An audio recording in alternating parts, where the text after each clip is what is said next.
This is Plant-Based Briefing, Preventing Alzheimer's Disease with Diet by Dr. Michael Greger at nutritionfacts.org.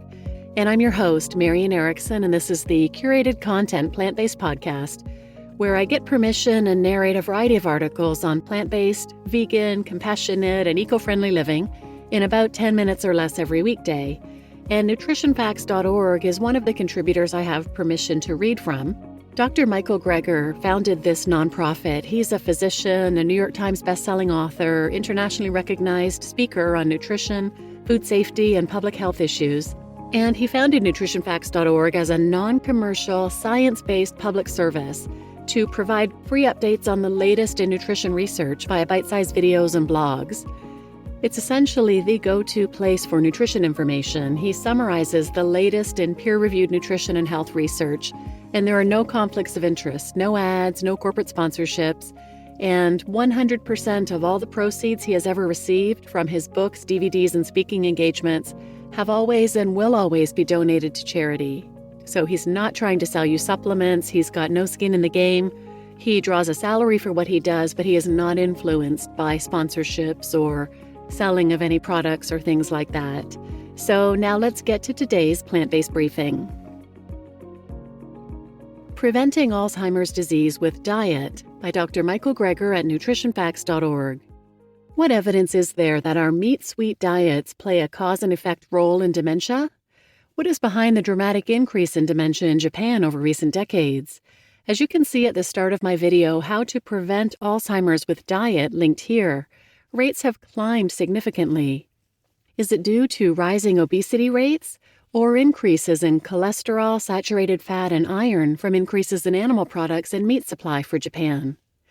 Overall in Japan, calories only went up about 10%, but animal fat and meat consumption rose 500%, which was about 10 times the rise in sugary junk. During this time span, rice consumption went down.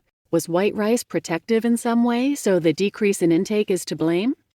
Instead, the thinking is that they were eating something worse. It seems that the association between rice supply and Alzheimer's disease in Japan is more likely due to replacement of rice by animal products. It's like when fish consumption is found to be correlated with less disease, so you have to wonder if the decrease is actually because of something protective in fish or instead because fish just isn't as bad as other kinds of meat. If you look across multiple countries, you see a similar pattern. The most important dietary link to Alzheimer's disease appears to be meat consumption, with eggs and high-fat dairy also contributing. There appears to be a really tight correlation between Alzheimer's and per capita meat supply. Studies within countries have uncovered similar findings, with Alzheimer's and cognitive decline associated with meaty, sweet, and fatty diets, whereas most plant foods are associated with risk reduction. This could be for a variety of reasons. Animal products tend to have more copper, mercury, lead, and cadmium, and no folate, and also contain saturated fat, cholesterol, and pro-inflammatory advanced glycation end products. In fact, there are many mechanisms linking meat in particular and diet in general to risk of Alzheimer's disease, so dietary modification may be our best bet for reducing risk of Alzheimer's. How do we know that it's cause and effect, though? What is the evidence that meat consumption is linked causally to Alzheimer's disease? Well, as you can see at 149 in my video, there are a number of plausible mechanisms: the strength of association, consistency of findings across different types of studies, the fact that the dietary changes preceded the risk of dementia, and the dose response of more meat linked to more risk. We know that meat is a risk factor for other chronic diseases, but there have never been randomized controlled trials to put it to the test for brain dysfunction. When you read reviews of the damaging effects of a high-fat diet to the brain and cognition, a number of factors have been proposed to cause high-fat diet-induced damage to the brain, especially with aging, including oxidative stress, insulin resistance, inflammation, and changes to vascularization or BBB integrity, that is, the blood vessels and the integrity of the blood-brain barrier. But these are based mostly on studies of rodents.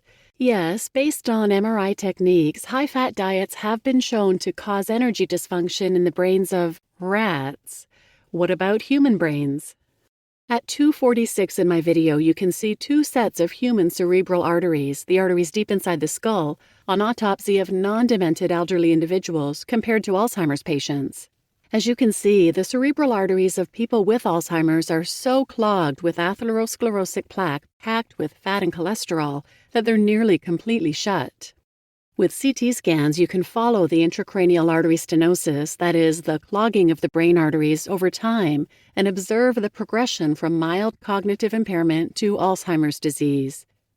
Those who had only low-grade stenosis were fairly stable over time in terms of their cognitive function and ability to dress themselves and execute other activities of daily living, whereas those with more arterial clogging started to slip over the years. In contrast, those who started out with the most brain atherosclerosis rapidly went downhill and were twice as likely to progress to full-blown Alzheimer's. Quote, "Chronic consumption of Western-style diets enriched in SFA, saturated fat, and cholesterol compromise cerebrovascular integrity," unquote, the integrity of the blood vessels in our brain. So, of course, quote-unquote, "pharmacological modulation of diet-induced dysfunction is recommended." But rather than taking drugs, why not just try to eat more healthfully in the first place? Key takeaways. The dramatic increase in dementia in Japan over recent decades has been associated with an increase in animal products, including meat, and a decrease in rice consumption. Animal fat and meat consumption has gone up by 500% in Japan, while calories only increased by approximately 10%.